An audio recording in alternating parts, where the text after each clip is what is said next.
हाय दोस्तों, स्वागत है मेरे यूट्यूब चैनल।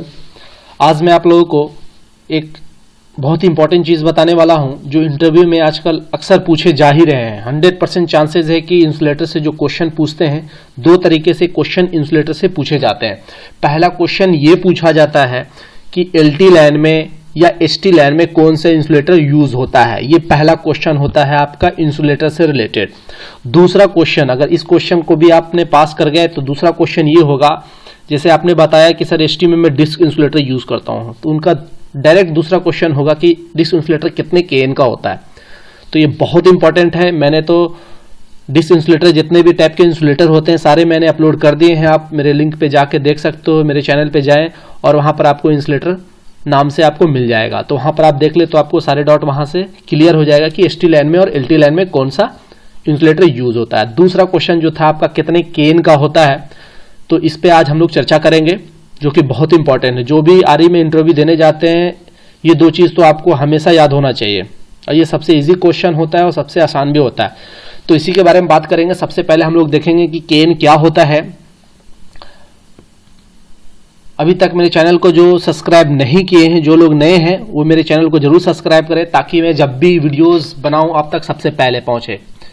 बहुत बहुत थैंक्स जो लोग रेगुलर मेरे वीडियो को देखते हैं। इसी तरीके से आप हमारा सपोर्ट करते रहिए ताकि मैं आपके लिए ज़्यादा से ज़्यादा वीडियो बनाता रहूं।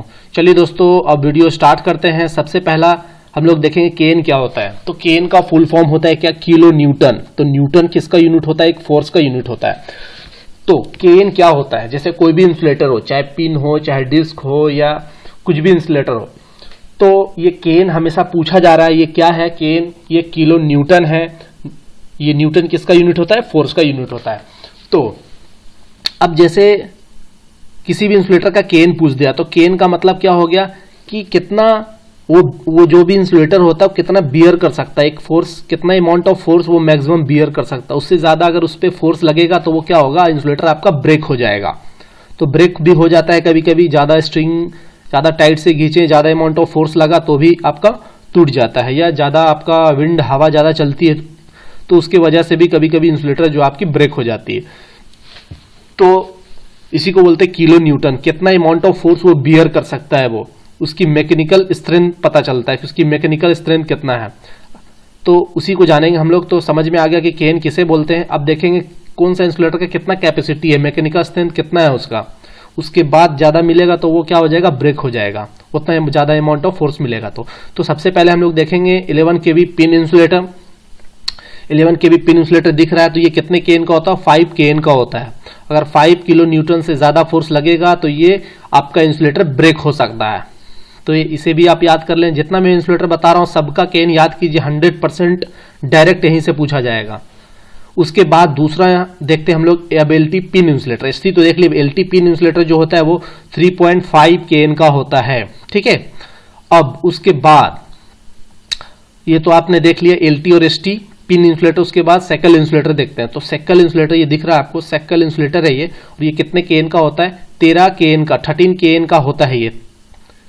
उसके बाद जो है डिस्क इंसुलेटर, ये कितने केएन का होता है? 45 केएन का होता है। 11 kV डिस्क इंसुलेटर है ये, तो ये 45 किलो न्यूटन का होता है। उसके बाद हम लोग देखते हैं एलटी गे इंसुलेटर। ये एलटी गे इंसुलेटर क्या है?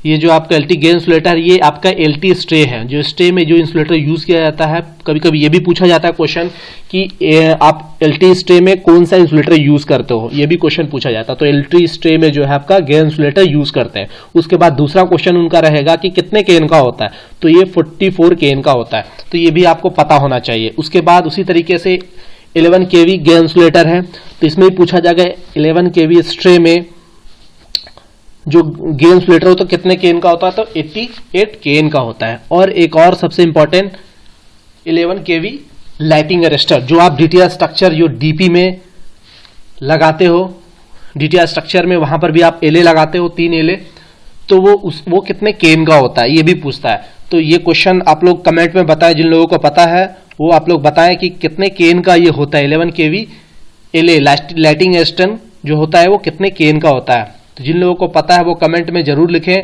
और आप लोग भी जो जो इंटरव्यू दिए वो बता सकते हैं कि हाँ सर मुझे भी पूछा गया है, मेरे इंटरव्यू में भी पूछा गया था कितने केन का होता है। Thank you for watching my video, keep supporting and have a nice day.